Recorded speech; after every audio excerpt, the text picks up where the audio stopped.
Hi friends, welcome to the 1840 podcast, where each month we explore a different topic balancing modern sensibilities with traditional sensitivities to give you new approaches to timeless Jewish ideas. I'm your host, David Bashevkin, and this month we're exploring mental health. Thank you so much to our series sponsors, Terry and Andrew Herenstein. I am so grateful for your friendship and support. This podcast is part of a larger exploration of those big, juicy Jewish ideas. So be sure to check out 1840.org, where you can also find videos, articles, recommended readings, and weekly emails. When the Mishnah in Pirkei Avot discusses friendship, it uses a very strange term, which is kinei lecha chaver, meaning acquire for yourself a friend, which usually means to pay for them. You have to pay for your friend. In fact, many of the commentaries, including both the Rambam and Rabbeinu Yonah, explain that you should literally pay for a friend because you need a sounding board for somebody in your life to really speak through and really address and unpack so many of the things that you're dealing with. And we can't always turn to hierarchical relationships, and sometimes you literally should pay for your friends, generosity, treat them. If you read this Mishnah carefully, especially the commentaries, the Rambam and the Rabbeinu Yonah, which is on the spot, it's the first chapter of Pirkei Avot, the sixth Mishnah, one would not be crazy if they thought that they are describing therapy, meaning acquire for yourself. A therapist may not be, like your actual friend. You're not hanging out with them, but you are literally paying somebody to talk out some of your issues with. And the truth is, for a lot of people, this is why therapy is almost so uncomfortable, where you feel like the financial transaction, you're like, do you really even care about me? Now, I'm addressing this because I think it is a issue and a boundary for many people. Not a boundary, it is a boundary. It's a necessary boundary for the entire therapeutic process to work. But for a lot of people, where they just want some sincerity and honesty, they feel almost an element that it feels like some friendship prostitution in a way, like I'm paying somebody to hear about my problems. Don't I have any regular friends? Which I think is why therapy very often gets such a bad rap. I think sometimes the stigma of mental health is overblown, but the awkwardness of therapy is sometimes a barrier for a lot of people, of paying somebody. Shouldn't I be able to talk this out with somebody else? Shouldn't I be able to find somebody else to talk through some of my issues? Now, obviously, there are people who don't have friends in their lives who they could do that. But even if you have a friend in your life, there obviously is professional need. But I think the stigma of paying somebody to speak through your problems is what prevents a lot of people from really immersing themselves in this. I also would blame the way therapy is often depicted in television and movies as being this kind of like endless exploration. It's interminable, where you're just speaking through your issues. You don't get anywhere. I think a classic example of this, we'll play a short clip from Curb Your Enthusiasm. Larry always has, obviously, the absolute worst therapists. In the history of Curb, I've counted no less than 3 therapists. My favorite is the one played by Fred Melamed. I think that's how you pronounce his last name. I'm pretty sure he's Jewish. I find him to be one of the funniest comedic actors. But there's one scene, which to me is just like, it captures the awkwardness of the therapeutic process. And that is Larry's scene with his therapist, Bryan Cranston. I'm just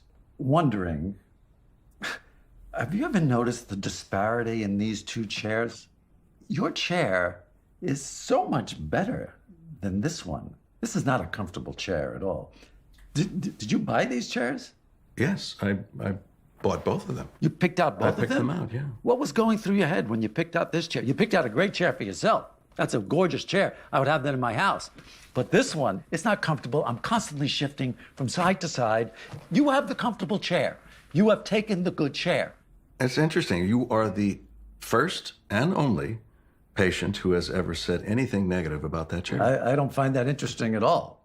Well, I do, and that's my job, to find things interesting. Well, interesting with a chair. I don't know what you're writing over there. Chair issues. I think there's something deeper. I don't think you're writing anything. I think you're. No, I could show you. Huh? I could show you. You're a nice man, but do you do that much between you and me? Don't you think that I do a significant amount of help to you? Yeah. Really? May I be honest with you? I hope that you can always be honest with me. Well, I'm often never honest with you, but here's what I'm proposing. I think you should go chair shopping. I think you need another chair. And you know what else? I'm willing to go chair shopping with you. Will you think about it? I don't know, but I do know that the session is over, and so we'll have to pick this up next time. It's tough for you to have to look at that watch, isn't it? It must be a little awkward. You know, I see it. I know you see can't it. sneak I'm a not trying to sneak it. You can't. You're trying to do a little sneaky watch peek. I'm not trying to do a sneaky watch peek. I'm trying to be efficient with our time. Why didn't you put a clock behind me so you could have a clock, you know, when the time's up? But nevertheless, it is over, and I'm looking forward to seeing you again next week. There's no question that there are people who therapy can be difficult. It may not even work for them. It may not find the right therapist. You spend your time sitting there wondering, is the time over? The financial transaction for a lot of people, the awkwardness, the cringe of all of it seems like a strange way to really solve your problems. And I know it is a barrier for some people, which is why in this episode, I really want to explore somebody in my life, a friend in my life, somebody who from a very early age has kind of been that beacon who showed me the potential of what therapy can offer a life. I have known Elie Schulman since as long as I can remember. He's a grade older than me, but we went to elementary school together and high school. We weren't really all that close until the very end of high school when I was probably in 11th grade and 12th grade. We sat in the same class of Rav David Willig together, and he was one of these people who I looked up to because he was so accomplished in so many different areas. He was always the most athletic. He was very bright. He was just like had everything together, everything that you would want. And it was one of the first people who I'd ever met who had seemingly everything together, but shared with me that even in high school that he had very real issues that he was dealing with and struggling with mental health. And his journey for me is really the ultimate model of Kinei L'cha Chaver. When I published my book, Synagogue, I had a section where I thanked all of the friends in my life. I'm very proud of that section because I have been very blessed, really extraordinarily blessed of having lifelong friends. I have people who have known me really since I was a child. I have people who have known me since I was a baby.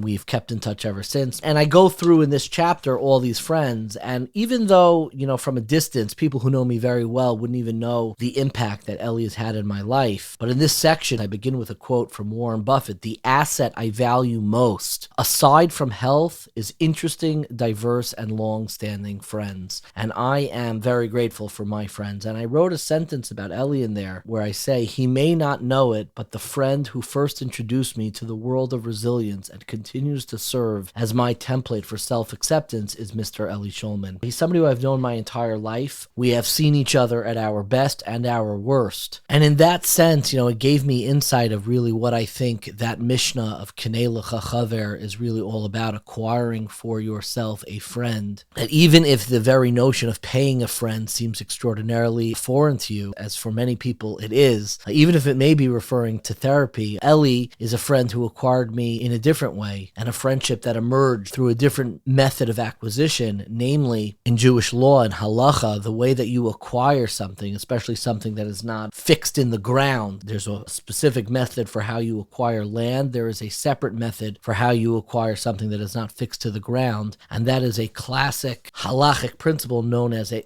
kinyan hagba'ah, of lifting something up. You may notice that when you sell chametz, what you do is you lift up a napkin or you lift up a pen. I don't want to get really complicated now what's happening in those times, but one way that you can acquire something is lifting it up a certain amount off the ground. And I believe that when it comes to friendship, this notion of a kinyan hagba'ah, of lifting somebody up, the way that friendships are forged is through lifting one another up, particularly in difficult times and in dark times. And Elie is a person who I've always turned to really over the last 2 decades, somebody who in my darkest, most difficult moments, when I was searching for a therapist, when I was searching for a path forward, looking for a recommendation, Elie was very often that phone call I would make, and is really a model in my life of Kinei L'cha Chaver, of acquiring for yourself a friend. And that acquisition was not through money, but through lifting me up, through seeing me at times of great vulnerability and listening to me, because the reason why I admire him so much, he is not a therapist. He actually dropped out. He was on a path to be a therapist. But the reason why I admire him so much is because he is the person in my life who normalized the notion of seeking help, not as a sign of weakness, but as a sign of strength. This was a person who growing up I saw just achieve incredible things, the highest heights. He was the best in learning, the best in sports, the best in any category. He always was the very best. That was part of his own struggles. And it was somebody who showed me me that therapy can work, seeking help can work, and somebody who stayed with it over the duration of their lives. And when I interact with him now, he is a friend, but there is a certain type of reverence I have for my friends. I'm proud of that reverence. I almost approach him like one would imagine approaching a Rebbe, even though he's not a rabbi, none of that stuff. He's a lawyer. He made Aliyah many, many years ago, but as somebody who has been a model in my life of what therapy can offer. And I think that's an important part for a lot of people, to hear a story of somebody who found a way to make it work. And when I say that he has reinvented himself and has an approach and an honesty and a vulnerability in a way that is just absolutely illuminating, you see it. Those who have known him for a long time, his transformation is absolutely remarkable. What he's been through is just jaw-dropping. And I am so grateful to include him as a friend and to have him as a friend, somebody who has lifted me up, who through that Kinyan Hagbah of lifting me up when I really felt like I was on the floor in my lowest places, and we forged a friendship through giving one another encouragement, giving one another chizuk.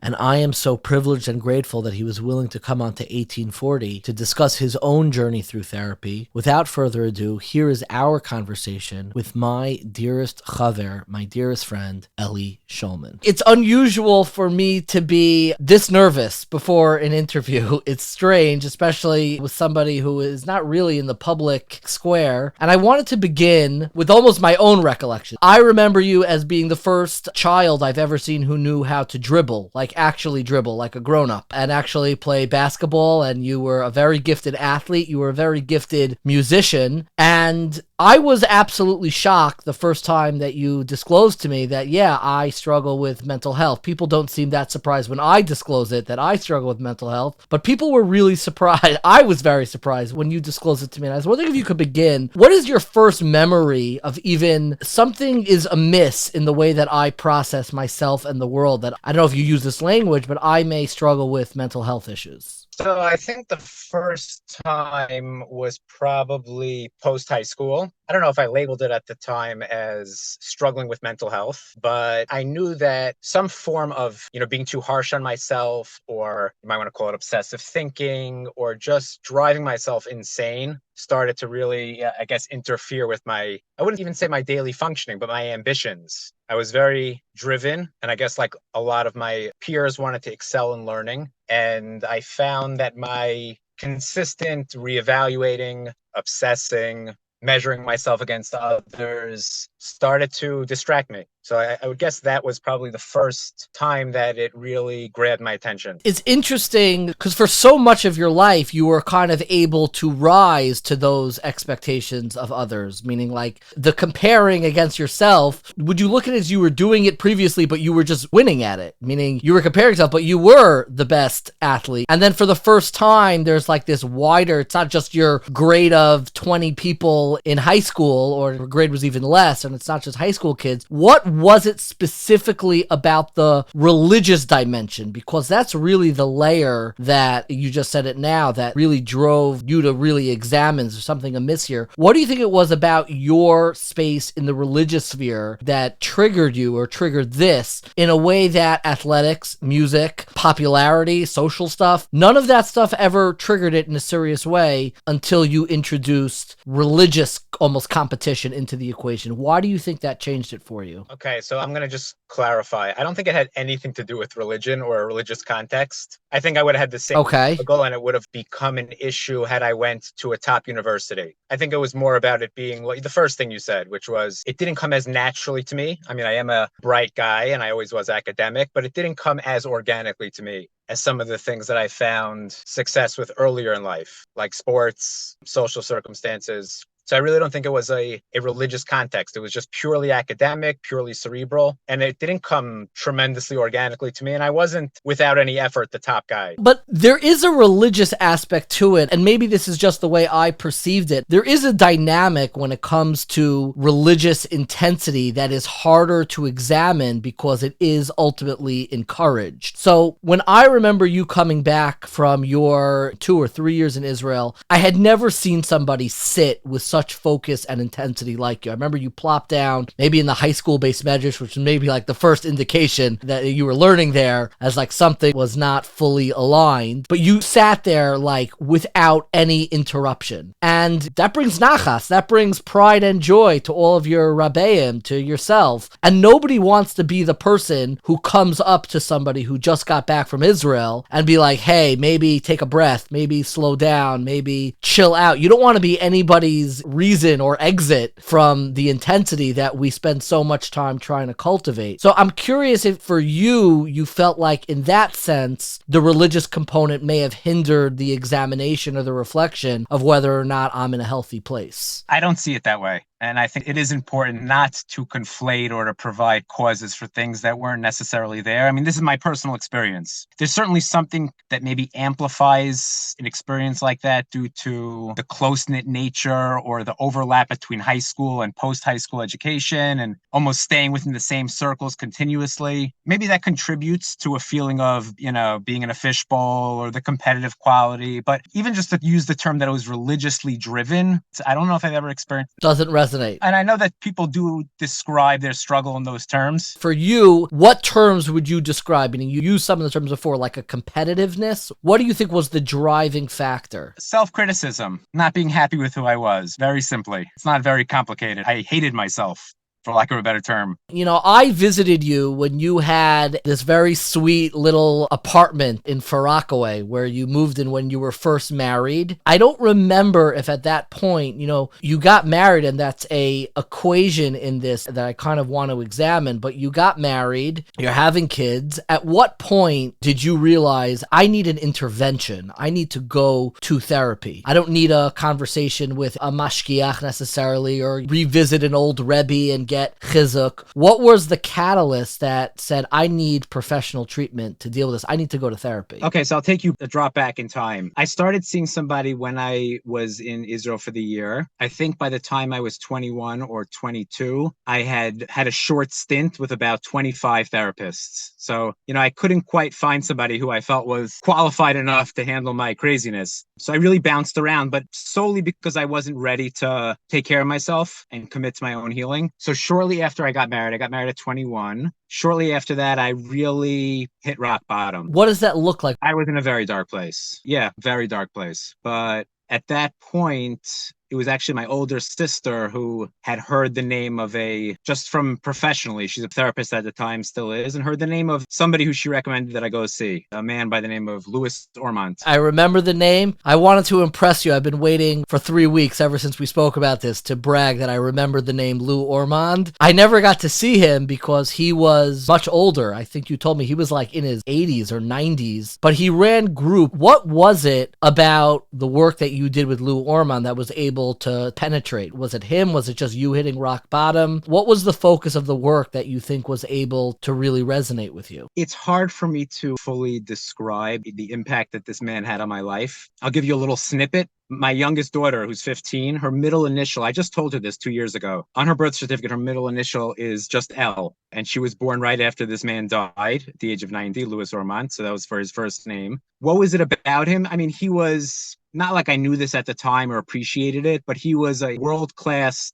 group psychoanalyst. It was like one of the forefathers of modern psychoanalysis. I mean, to give you like his yichus, if anybody cares or this matters, his therapist was Theodore Reich, and Theodore Reich's therapist was Sigmund Freud. So he had a pedigree of being well treated. And the first time I met him, there was something very immediate and profound about his presence. I mean, he was 85 years old at the time, but was sharp as a tick and just had a penetrating look that just looked through to the depths of my soul. And I just felt safe and just, if somebody can, you know, pull me out of the abyss, it'll be this man. I was sold. So he said, it was one meeting. He said, show up at Monday morning at my group at 7:45 in Midtown. And I dutifully did that for 5 years until he died. And then when he died, the group that I was in, which had consisted of about 18 people, I was by far the youngest person in the group. I was 22. The next youngest person was in their mid-50s. They had all been in that same group for upwards of 30 or 40 years with the same man. when he died, people were asking his wife, Joan Ormond, who was also a world-renowned individual psychoanalyst, for names of his heirs, if they wanted to continue that type of work, who they should work with. So she was giving out 3 names at the time. One was Elliot Zeisel, one was Michael Brook, and one was a guy named Sean Grover.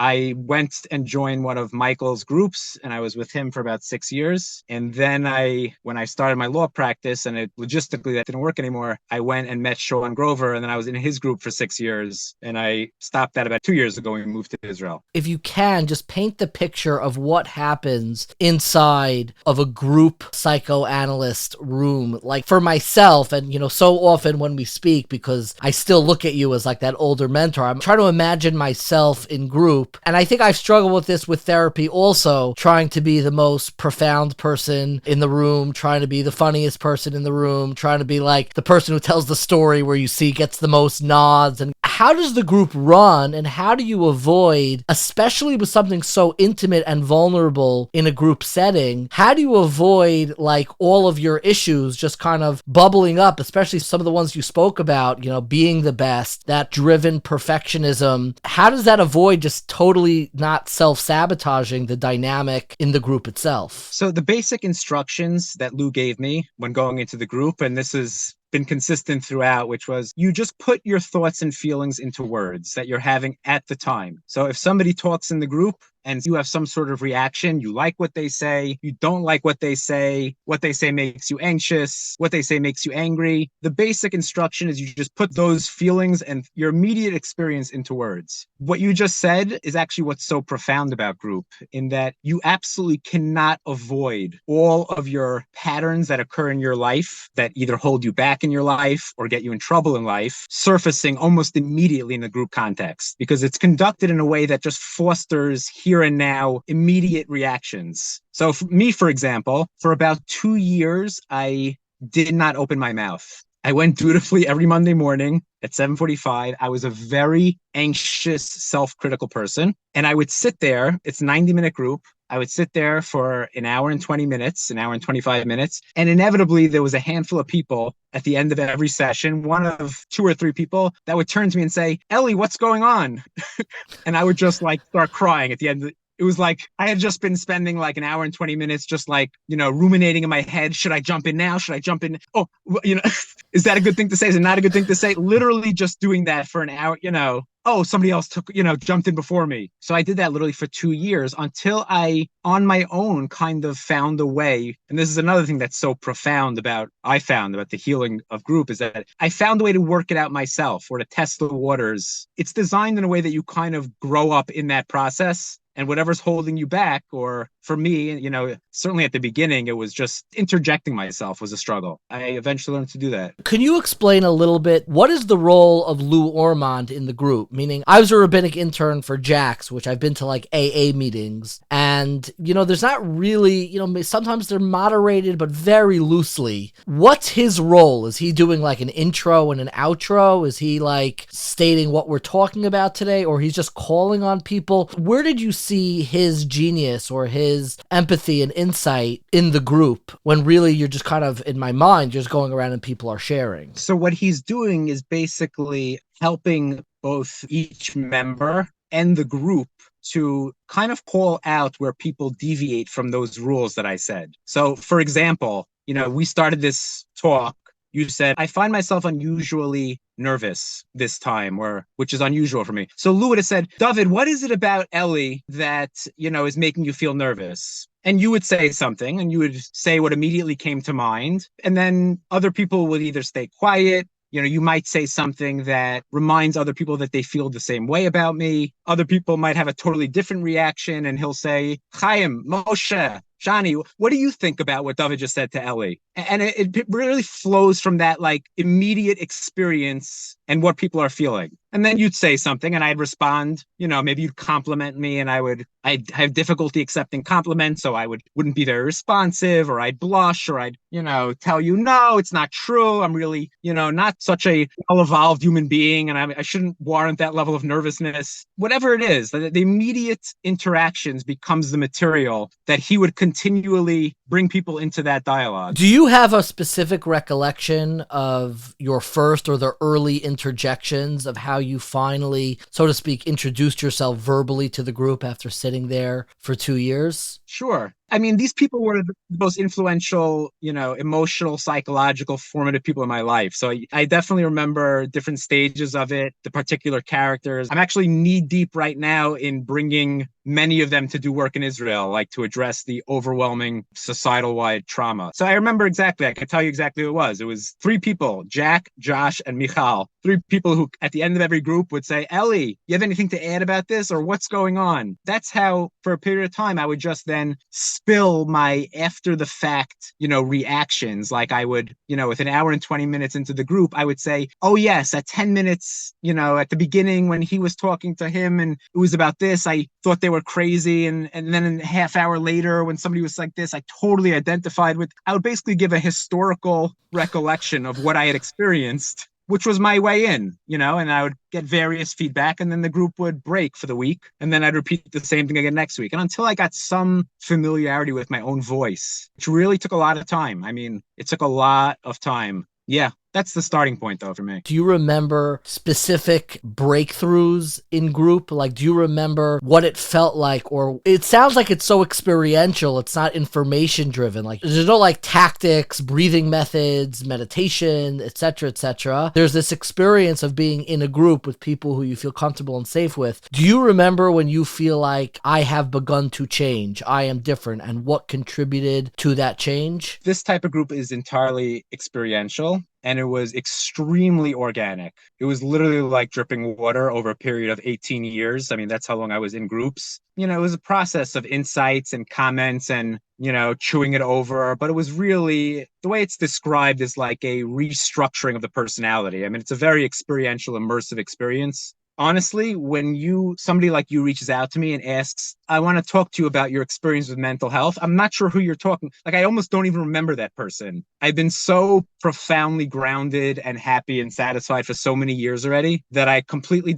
almost don't identify with that person at all. Do you feel like you have a roadmap for what the restructuring is, or even language to describe what was restructured? Meaning, what changed? I see you have a intensity, like a vitality. You've always felt like there's a grit in the way that you confront or almost process life. I've always felt, talking to you, that with a lot of people, the way they think about life is almost like mediated through like a lot of social stuff that is easy to mock or be silly about. And you just had this very intense grittiness. Like, I want life unfiltered. I want it unmediated by a lot of maybe the small talk that a lot of people, find enjoyable. And not to say that you don't like small talk. We could do small talk as well, but there was a grittiness. I'm curious what language you would use to describe what was this restructuring that took place. You had a little bit of language to describe what you were going through, without details, obviously, but what was the restructuring? What changed exactly? So the group is really just an environment where everything holding you back could be highlighted and you could have a second chance to repeatedly practice doing otherwise repeatedly. I mean, doing that, it's essentially the same thing that a child does when they start walking, when they're 2 years old. They test, they see what they can handle, they see, and then they're continually kind of growing and going through that process, seeing what's safe. Do you remember an example of a feeling or a thought pattern that you were continually testing? I think to try and describe it in that way somewhat takes away from the experiential component, for sure. But self-attack, I'm not good enough. If only I had X, or if only I was good at this. If only I was, the most articulate in the group, then Lou would love me the most. If only I came up with the wittiest thing. I went for years thinking that I am going to be the most therapized, analyzed, healthiest person. I mean, but Lou just cleared that right out of me. I wasn't the first guy who came with that, over ambition. That type of thought pattern is the same thought pattern that I tormented myself with when I was in my yeshiva days. It was the same. If only I, was seen this way or accomplished this way, I would finally arrive at this place of peace and like complete happiness. But that comes out because you in some way then end up, and what I did was performing in the group, only saying the things that are favorable, not saying the unpopular opinion. So over a period of time, I basically learned that whatever comes up in that space, I'm free to articulate it. It doesn't mean I have to go around, in the outside world articulating every thought and feeling that I have. But, at a certain point, it was whatever I was aware of that came up, positive, negative, anger, anxiety. You mentioned that Lou Orman cleared this out of you. Do you ever remember a conversation or something directed at you that helped the clearing process? Was it something that he said, or it was just the overall holistic experience over many, many years? It's a continual pointing out of every time he observes that you're withholding. So there could be somebody that continually irritates me, or, he observes over a period of time that when certain comments or conversations come up, all of a sudden my leg starts shaking, or the lip is bitten, or there's facial gestures that change. Tons of body language is brought out or highlighted as communicating unspoken words. So yeah, I don't remember any particular occasion, but I certainly remember a period of months or years where I had started being very vocal and really expressive, but all of my comments were safer or non-controversial. I always, was siding with someone, and then he would push you, Anybody disagree with the full consensus of the group, and he would pull somebody out. I don't remember a particular occasion. Step outside for a second from the group component of the conversation, and while all of this is happening, you're in therapy. You got married, and I remember you had payas. I don't mean to bring this up in the religious component. You also had professional ambitions, where at one point you were going to be a social worker, and then you switched quite dramatically. I think you were already in the program to become a lawyer. And I remember, because I dealt with this too, I think a lot of the times I was reaching out to you was either in the very early years of my marriage, but a lot of times was the professional angst that I had of being the best, LSAT stuff, getting the best score. It's not worth going if you don't go to the best Ivy League school. I'm curious, outside of group, so you have these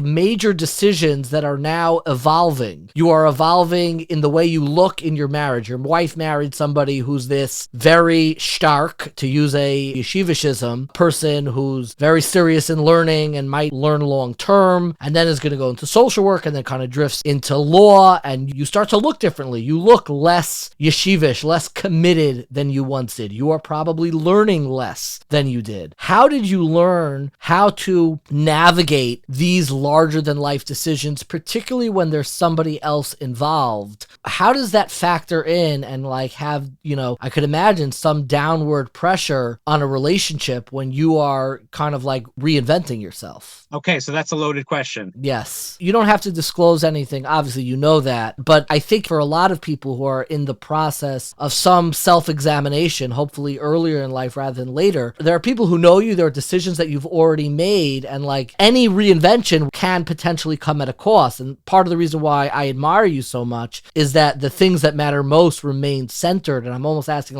how did it remain that way? So it was a very organic process. And as I started to become more comfortable with myself, a byproduct of that was shedding a lot of outward religious practice tremendously. I mean, my entire foray into, the way I looked when I was 21 that you just described was not really driven by anything related to religion. It was purely driven by this, deep need to be the best or to be accepted or to be satisfied with my own progress. So as I started to become healthier, it wasn't like one day I shed any outward appearance but over a number of years in my mid to late 20s, I slowly, and this was actually contrary to anything I was hearing in the group context or from an individual therapist who never, if anything, they always encourage the opposite, but slowly really shed, what I was doing, which was learning in Kollel. For a number of years, I wanted to go into the mental health field. When I first started to feel a little better, I wanted to be a social worker. And as I started to feel a drop better than that, I realized that I was motivated by a need to really just help myself or feel needed by other people. So I made a very deliberate decision, actually, in the middle of social work school that I prefer to find a way to afford my own therapy for the rest of my life than to, go with motivations that weren't entirely clear to me. So I left social work school, went to law school. I want to let you know how haunting that shift was for me. I don't want to make this about me, but I remember specifically, I'm because I also had ambitions to be a therapist and help. And I honestly think my current professional life is still a product of maybe not having the focus, stamina, or probably the best word is courage to really examine my individual needs in the way you did. And I remember when you told me that, I was like, it's okay to not, like, with all of this feeling that you sit upon, it's okay not to dedicate your life. Like, what's the narrative of your life going to be? You're just going to be a lawyer? Like, it was shocking to me when you switched, like, and not the best lawyer. You're not going to be like Ivy League. It's not Harvard Law School. Like, I was almost like haunted and jealous that you had the adequacy, like the self-love to make that choice. I remember hearing about it. I remember almost talking to you about it. It was like half jealousy, it was half like probably all of the fears that you had, like, well, are you just like a guy now? Like, you're just like a lawyer? Like, you're not part of this epic vision quest of changing the world and others? And I don't know if that was ever an allure to you, and it was to me in an unhealthy way and continues to be unhealthy, you know, to me in a lot of ways. But I remember that choice, which you described as financial, but I always processed this. And I know there was a conversation with like your father online to the airport, maybe. I don't know if I'm making that up, where he maybe told you, you know, it's hard to make a living or something as a social worker. And it was a little bit financial, but part of it to me felt like giving yourself permission to just be regular, that the epicness of your life doesn't need this external narrative that is beckoning you. That is precisely what it was. I may have thought of it as financial at the time, but I had the freedom to make decisions without being driven by a need to be, you know, the most glorious, glorified social worker who's saving the entire world. I was able to think clearly, you know, make a decision from a place of comfort. Yeah, that was certainly a reflective of a turning point in my own healing. Yeah, for sure. I told this once, you know, I saw there were two therapists that I've seen. One I've mentioned, and as I've actually invited onto the show, Sarah Barris. And I've told her before, I think the most triggering thing she ever told me was, you'd make a great psychologist. And I'm like, dear God, like, do not tell me this. Like, are you like, it really disrupted me, the way that professional identity, especially in the role of a community, like needing to be something and have that validation of excellence. And I continue to be astounded that you've let go, you know, more or less of that. But take me through a little bit more. Did you have to have a real conversation with a spouse and say, like, look, like, I'm thinking differently and I want to go in another direction? That's a very real and honest conversation, especially when there are, you know, financial stuff, you're going back to school, etc., etc. How did you navigate that landing of like such a dramatic shift of who you are and how the relationship began into where you are today without, you know, ruining the most important relationship in your life? So I love my wife dearly, really dearly. And I'm amazed. I'm certainly amazed now. I always was amazed and not really entirely clear. And I don't think, despite our having a very close, communicative, open relationship, I'm not sure if she could even articulate now what caused or what gave her that level of loyalty or, you know, willing to watch that unfolding. It was not a deliberate conversation. It wasn't, you know, a decision made together. It was her, I think,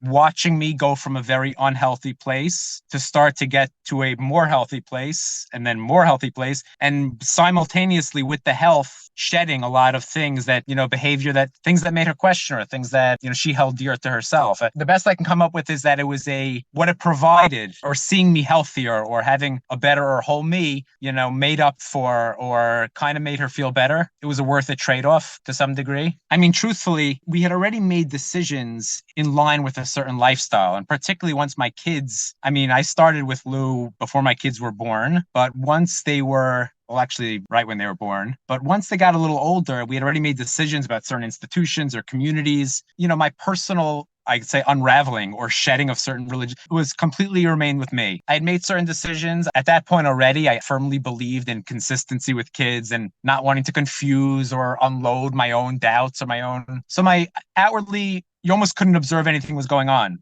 Like in terms of religion, maybe I cut the payas, but yeah, there was certainly a period of 10 years where I completely shed almost any connection internally and even in practice. But I continued to send my kids to certain schools and lived in a certain community and, you know, engaged in the behaviors with as much enthusiasm as I could muster, really, just because I love my kids. And but it didn't exacerbate your own mental health, meaning you're, both unraveling and putting yourself back together. And now you have this second layer of dissonance between your community and the institutions you've aligned with. Why didn't that dissonance create a whole nother level of unhealthiness for you? Because it was so organic.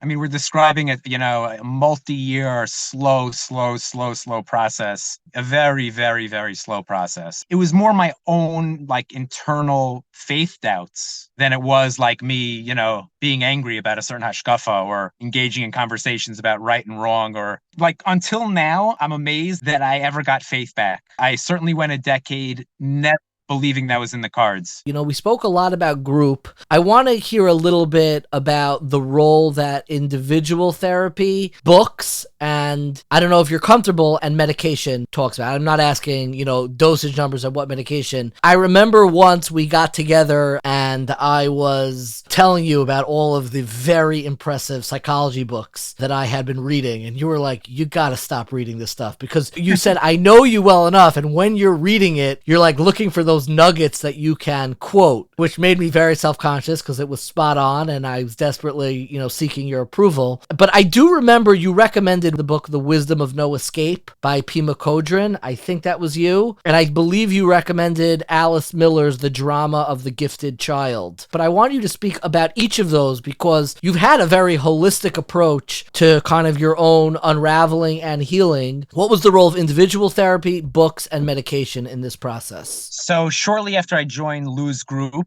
I asked him for a recommendation for an individual therapist, and he connected me with somebody who was in one of his other groups for individual therapy. I've spoken to this person weekly for the last 19 years. This person is a male, describes himself or identifies himself somewhat with a strong Buddhist history and training. I mean, he's, spent years on silent retreats. My individual therapy experience was probably more similar to what many people experience with individual therapists. There's not something, even though he was trained by Lou, it was one-on-one talking. Certainly spent many hours talking about what happened in the group. It would complement the group dynamic. Yes. He, and I'm talking about for 20 years, I don't think on one occasion encouraged me or said anything that would cause me to doubt my connection to Orthodox Judaism or my observance in it. In fact, he was exactly the opposite. I mean, from day one, he consistently encouraged me to, despite what I had said about certain teachers or, misgivings or not trusting or not thinking that somebody can help me, he always encouraged me to seek out and find within the Orthodox community people who I can speak to, get advice from,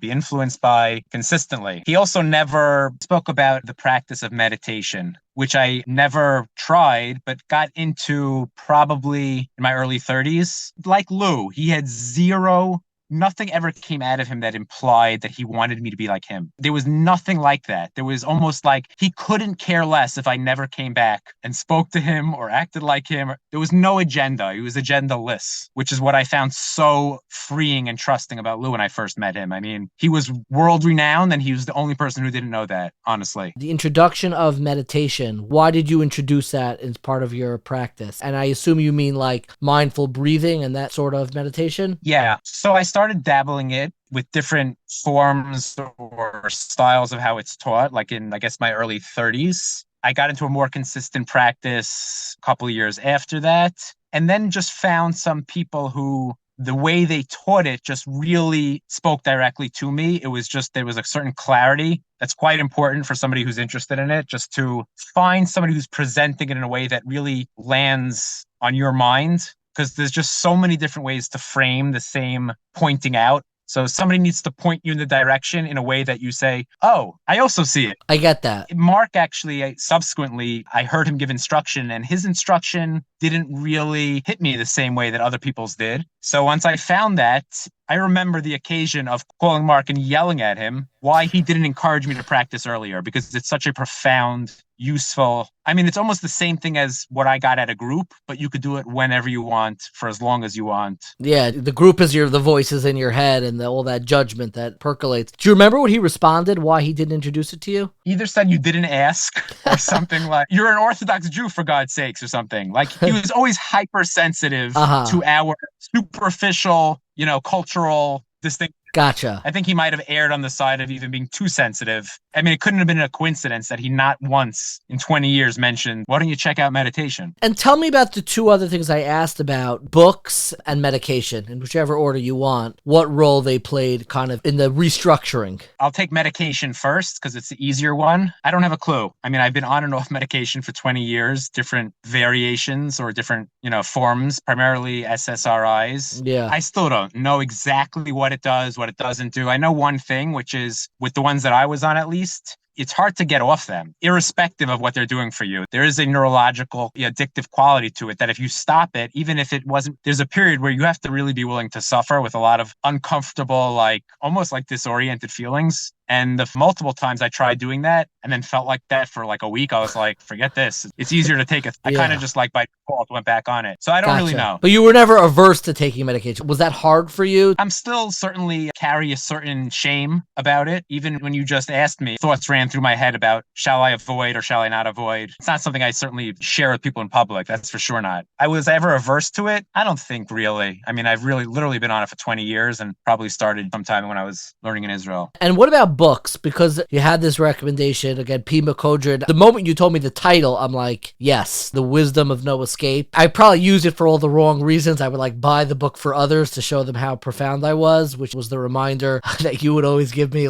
keep something for yourself, have a little internality. Books by that author, Pema Chodron. Pema knew Mark. Mark introduced me to her, the way she was teaching meditation. I mean, she was already famous at that point, but the two of them studied with the same teacher who came to the United States in the 70s. That book by her, other books by similar authors from a similar cut, or who kind of had the same overlapping teachers, Jack Kornfeld, Joseph Goldstein, the Jew Bood era, as they call it, a bunch of Jewish, Buddhists who got into practice in the 70s and 80s and really brought the whole meditation practice to the United States. I mean, I've read every self-help book there is.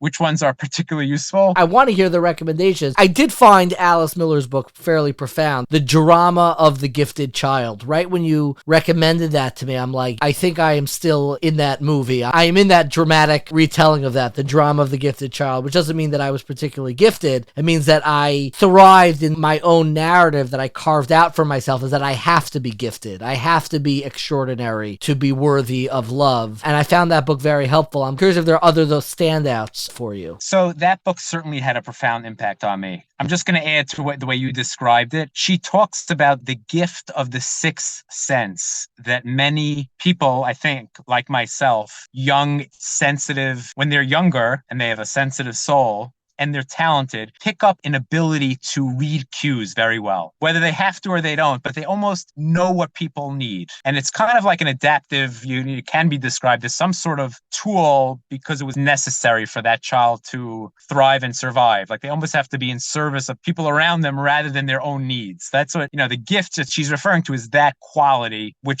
spoke right to me. I was always good with people. Yeah. People always felt heard by me, but to a degree where I was using it to my own harm. I almost needed that. I wasn't using it in service of other people. Other books? I'm asking specifically, did books have an impact on you? Was that a part of your process? Yes, but less so as the years went on. I mean, I haven't looked at one of those books in years. I mean, really years.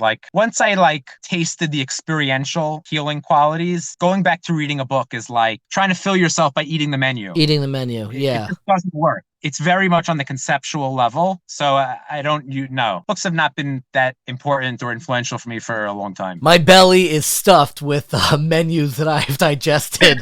Still waiting for that steak. Set you up for that one. Yeah, let me ask you a little bit about, the healing. I love the term you used, the softening of the return. I forgot who it was, but a mutual friend of ours, it may have been Mati, had mentioned either he was learning with you or he, it was mentioned that Elie has returned to the base medrash. He has returned to a relationship with Torah. This is a few years ago. I remember he mentioned it in passing, wow, that's it's the end of the Lion King where Simba Simba comes back, which is probably the worst analogy for it. I'm curious, what allowed you to have that softening and to kind of come back to a practice that in many ways I don't know if the word is abandoned, ran away from, or discarded? What allowed that softening of a return? First of all, it's still really a very unfolding process. I honestly still have a sense of shock, and it's very new for me even to articulate out loud, even to myself, that somehow, some way, I was fortunate enough, it even brings tears to my eyes, to find faith again. I know what the turning point was. I didn't feel it at the time, but I certainly felt a tsunami of something, or slowly it's opened me up again over the last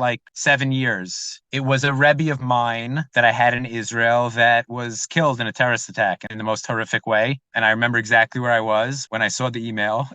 This literally, every time, even 7 years later, when I talk about him, it brings tears to my eyes. You had a picture of him in your apartment in Far Rockaway. You're talking about Rav Moshe Tursky, Hashem Yikom Damo, Zecher Tzadik Livracha, who was murdered in Shul in Har Nof, and his brother is a Rosh Hashiva in YU. And we actually spoke about him the one time that I came to that apartment in Far Rockaway. That's what we were talking about the entire time, is your relationship with Rav Tursky. And what happened? What led to that softening? So the immediate impact that it had on me was just a profound, I was literally, I would say, for a month in a complete fog, yet not sleeping. It was such a profound experience or thing to occur that was outside of the realm of what I ever thought was possible, even though I had no connection to him for 10 years prior to that. That's what I'm trying to understand, is what did this represent for you? He was the first and probably the only, even until today, experience that I've ever had, with another human being his presence was so profound and so strong. It was almost like my Torah Misinai, being in his presence and the sheer force of his personality. It's almost like firsthand experience that Torah is true, that Hashem is true. It was really the only person I ever interacted with that I had that experience. And for him to be killed in such a way was just shattering. Not shattering that necessarily leads to good or bad. It was just shattering. It's actually not a coincidence that I have never had that feeling before, but it's a similar feeling to what I've felt in the last 3 weeks, honestly, since October 7th. Almost like a very profound pulling of the rug out. Things that you didn't think were in the realm of possibility could occur. So they shatter you. So for a month, I was in a fog. I was really sad for a year or two after that, thinking about it daily. I'm not sure if it was 2 years later or 3 years later, where I very slowly, I think I honestly picked up a Gemara from my basement and dusted it off. Literally. It wasn't like a Kabbalah and it was just for old time's sake. For old time's sake, yeah. Some sense of nostalgia, or you could even call it guilt, or some sort of my way to reckon that occurrence or something. I'm not sure. I still don't have the words, but it certainly has, that initial taking an action, which was consistent with what I was feeling for a period of time, which was some sort of willingness to believe that or be open to it or softening to it, or which is still, unfolding and evolving very organically. And it's very different than anything I've ever experienced before because there's no rush and no agenda. I literally don't feel like I have one person to answer to other than myself. There's no rush and there's no agenda. It's a total contrast to the feelings that I think, at least for me, what drew in our conversations was the pressure of the rush to find and then execute on a very specific agenda. That's what, for me at least, Yiddishkeit, and by Yiddishkeit I mean the broadest sense. I don't just mean learning or davening or being in the broadest sense of executing the agenda to matriculate into the Orthodox community, to get your place in line and make sure it's a good place in line. And I felt a lot of that rush, that pressure, quick, you're already, every number tick, you're 20, you're 23, you haven't figured it out yet. Do you know what you're up to? Do you know what you're doing? Even the question, what are you up to? I find incredibly triggering. When I'm at a meal and somebody turns to me and says, what are you up to? Immediately I process that as I don't know where on the board game I am, but it doesn't feel good. I wish I had a better answer to that question. What am I up to? Where there's a rush, there's an agenda, and you gotta finish that agenda. And I guess I would almost ask you, what advice would you give someone who has those residual feelings? And maybe I'll rephrase it in a different way. What is your current relationship with yourself, intrusive thoughts, feelings feeling inadequate, insecure. I mean, you obviously speak in a way that does project a wisdom. I've always found the wisdom in you. I don't want you to relapse right now giving you compliments, but you always have projected just the real wisdom of the work it takes to rebuild yourself. And I'm curious what you tell people who feel like, I still feel like I have not done the work to like be fully present with myself and be fully human and to feel a sense of enoughness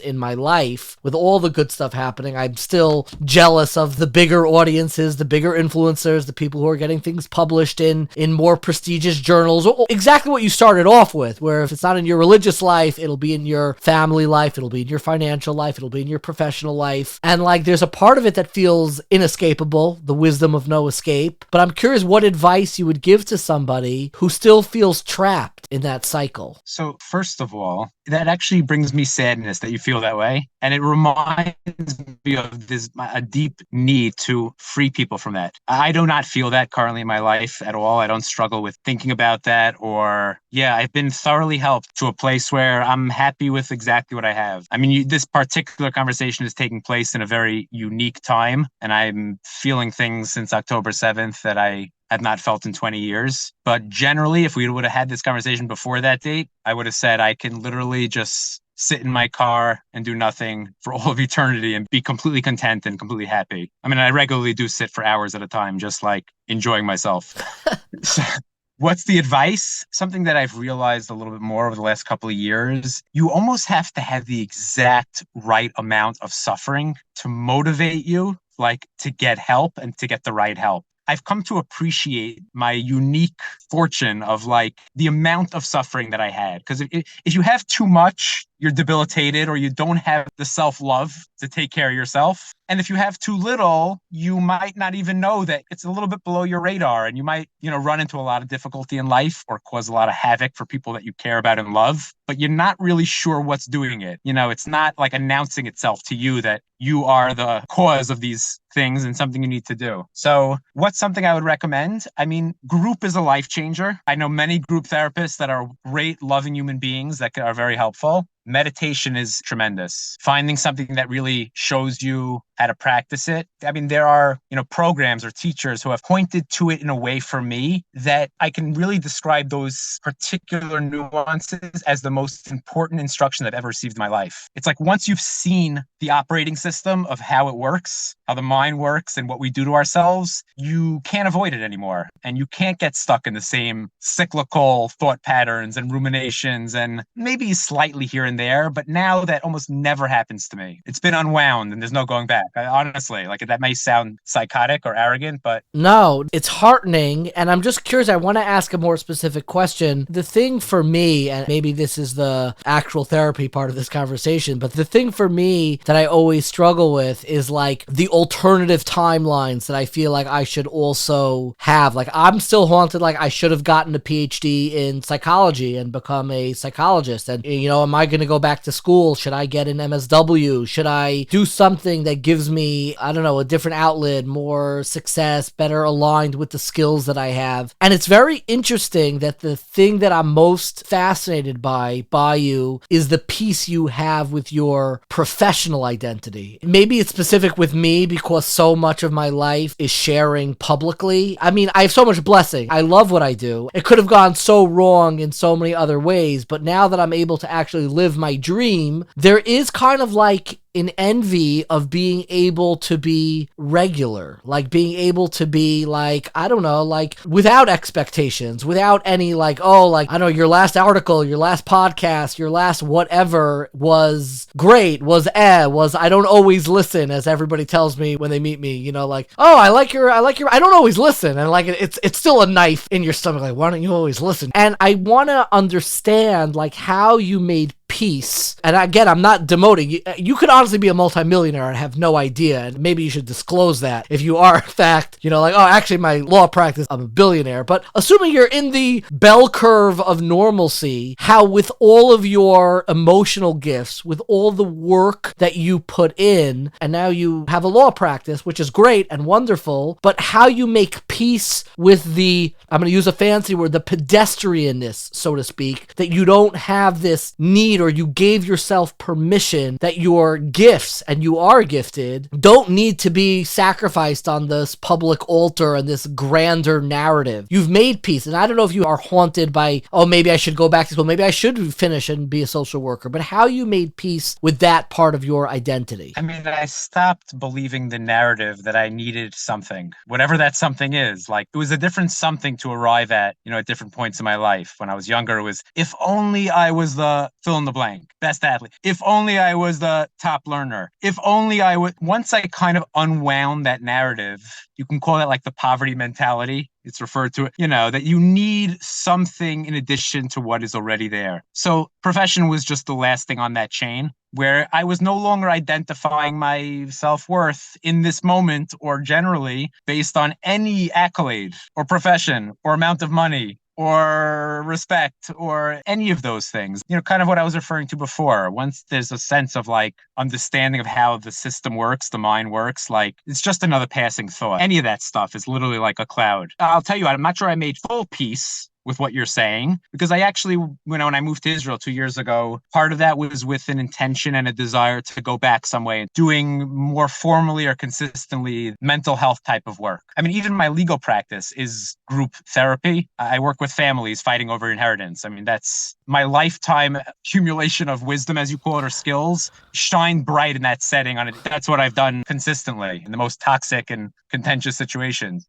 But I do want to do it on a greater scale. I've started to go back for some particular degrees. And now I'm like literally neck deep in bringing group to Israel, really like on a mass scale, actually, particularly to deal with what's going on post October 7th. Speaking with you again, honestly, now I'm getting a little bit emotional because there's something about your voice and the work that you did, like staring directly into the abyss and impossibility that life can sometimes feel like, and not flinching and just braving into it and really restructuring and reinventing your life in incredible ways. It's heartening. It's inspiring, as a drop of envy, but it's mostly inspiring and heartening. It gives me a great deal of comfort. And it's a good reminder to me because, that internal voice that I have in dealing with my own stuff, which I continue to deal with, and the successes that I find, this is the hardest part, the successes that I have feed into the negative machine, the negativity machine immediately. Like, I discard all compliments. I put them straight into Shamos and like bury them somewhere. I've described myself as like a seal. It's like putting water onto a seal. Like nothing gets soaked in, but every negative thought, like I save it like some, love obsessed couple who saves their Hallmark cards to each other. Every negative thought and piece of feedback and negativity that I have, I often like fold up and like put together like in a pile. And your voice and honestly your life example, it reminds me, it doesn't pull me out of it, but it reminds me of the work that can be done if you put into the work. And it's astounding to me. If you'll allow me, I always end my interviews with more rapid fire questions, some of which we've already covered. If you did have to give somebody and hand somebody one book, there's a certain personality that we've been talking about that overlap, very driven, ambitious, skilled, and grows up and looking to put that into the world. What do you think is the book that spoke most closely that you would recommend to somebody who's trying to find language and reflect on those feelings that they have and, consider how to address them? Only because you're asking, I will just mention the two books that you said. One by Pema Chodron, The Wisdom of No Escape, or Alice Miller, The Drama of the Gifted Child. Maybe a third one, which I'm somewhat hesitant to mention, but I'll do it anyways, and I'll tell you why I'm hesitant. It's a book called Waking Up by Sam Harris. I'm only hesitant because, Sam is public about his atheism, but if somebody can look past that or assume that it won't influence them, he's crystal clear on his articulation of meditation practice, and he has a great app also called Waking Up. Extremely helpful. I appreciate it. I read quite a bit of him on that. It's actually his meditation practice that allows me to look past it, because I can't fully believe in his atheism with his extraordinarily impassioned articulation of meditation practice. Like, I have a hard time. Like, he's addressed that himself. I always ask my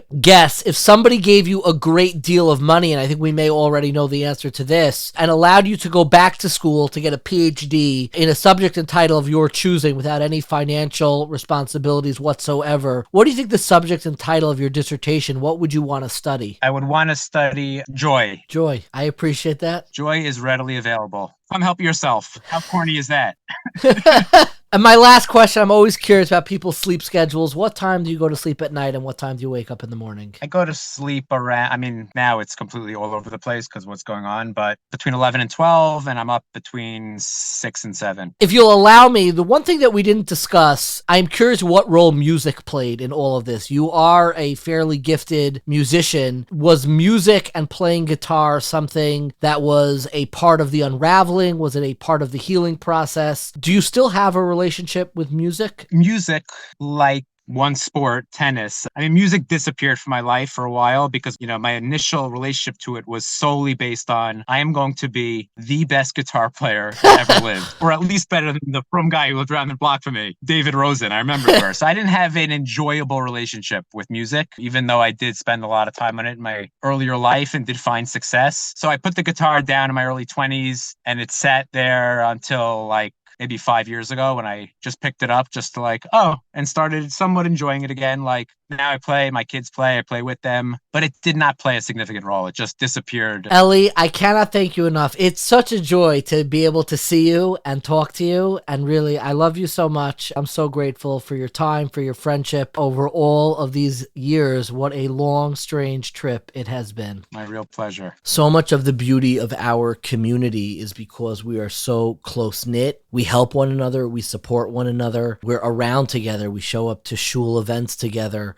We support institutions together. But one of the difficulties that emerges, I think in a unique way, particularly within the Jewish community, is how easy it is to fall into this competitive perfectionism of wanting your life to mirror the exact perfection of what you see in everybody else. And there are people who are competitive with their job offers. There are people who are competitive with their family life. There are people who are competitive with their wealth. There are people who are competitive like myself. I'm actually proud about what I'm competitive in. And jealousy is something that I struggle with. I was just on another podcast that you can see that we're going to email out where I talk a great deal about this with my dear friend Yaakov Langer on his That's an Issue podcast, which talks about psychological and mental health, which I went on to coincide with this series. And this was a lot of what I spoke about, how in our community, even articulating that you are jealous of somebody is something that you would only expect to hear from a 6-year-old. But it's something that a lot of people, that competitiveness, that sense of perfectionism, a lot of people really struggle with. I wrote an article around 6 years ago that we'll include in the show notes. It's called Failure Goes to Yeshiva, which is about a course I teach in Yeshiva University about dealing with failure and coping with failure. I'm very proud of the article, it happens to be. And inside that article, I quote from a 2018 blog post that was written for the New York Jewish Week by Rabbi Gerald Skolnick. He's a conservative rabbi of the Forest Hills Jewish Center. And he wrote one of the most radically vulnerable articles that talks about this and his own family struggles with mental health. And this is what he wrote, which I think is absolutely remarkable. He's contrasting the environment inside of shuls to that inside of churches. And he writes as follows: for whatever reason, everything from their hymns to their liturgy to their theology encourages Christians to understand church as a place to go to when you feel less than whole. I know that's a broad generalization. This is Rabbi Skolnick writing, and the church world is not without its fair share of alienated Christians. But the point remains valid. It's not an accident that there are so many AA chapters in churches. The synagogue world, by and large, has done a much less than adequate job of selling that idea within its ranks. A synagogue is more often a place to be avoided when you're feeling broken, when you're feeling in disrepair, when your family isn't what you'd like it to be, and you don't represent some paradigm of perfection. You walk in and people ask how your kids are, how many children do they have, where are they at school, where are they working, and all of these kinds of probing questions. And if you can't give the answers that represent the very model of a successful, thriving family, people tend to come across as judgmental, even when they don't mean to. Our image as a community is one where, to borrow Garrison Keillor's famous sardonic comment on Lake Wobogan, all the women are strong, all the men are good looking, and all the children are above average. It's one of our big problems among many. You're welcome to disagree with the portrait that he writes, especially the contrast between shuls and churches, but it is the perception of many. And there was a time in my life when I shared this sentiment. It was very hard for me to show up to shul. Their communal spaces is where I felt most alienated and most broken. And I think it's journeys like Elie that remind me that this sense of competitive perfectionism, this sense of feeling like you are in competition with everybody at all times is something that a lot of people struggle with in our community, but especially when it gets very, very unhealthy, especially when it becomes debilitating. There is a way to seek help and therapy and really tending to what our triggers are, what makes us jealous, what makes us feel less than, what makes us feel inadequate. There is a way out from this sense of suffocation, from this sense of being what we call in the rat race, which I think so many people struggle with in the Jewish community. I know it.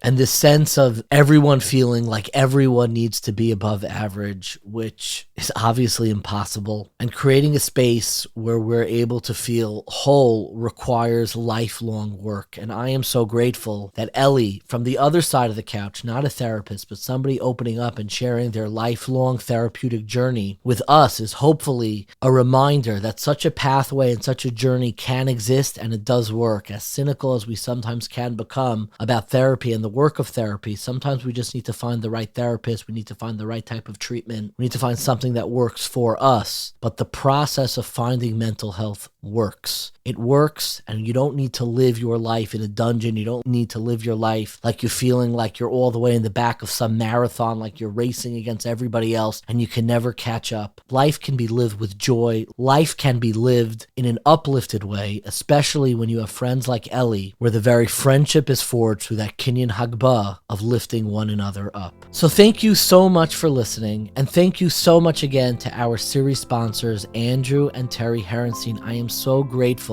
for your friendship, for your support, your encouragement. It means so much to me on a personal level to know people who are committed to emulate HaKadosh Baruch Hu's description of Harofe l'shvurei lev u'mechabesh la'atzvosam, to healing all the brokenhearted. I am so grateful for your support. This episode, like so many of our episodes, was edited by our dearest friend Dina Emerson. If you enjoyed this episode or any of our episodes, please subscribe, rate, review, tell your friends about it. You can also donate at 1840.org/donate. It really helps us reach new listeners and continue putting out great content. It is your support that keeps us going. You can also leave us a voicemail with feedback or questions that we may play in a future episode. That number is 516-519-3308. Once again, that number is 516-519-3308. If you'd like to learn more about this topic or some of the other great ones we've covered in the past, be sure to check out 1840.org. That's the number 18, followed by the word 40, FORTY.org, where you can also find videos, articles, recommended readings, and weekly emails. Thank you so much for listening, and stay curious, my friends. Shomer Yisrael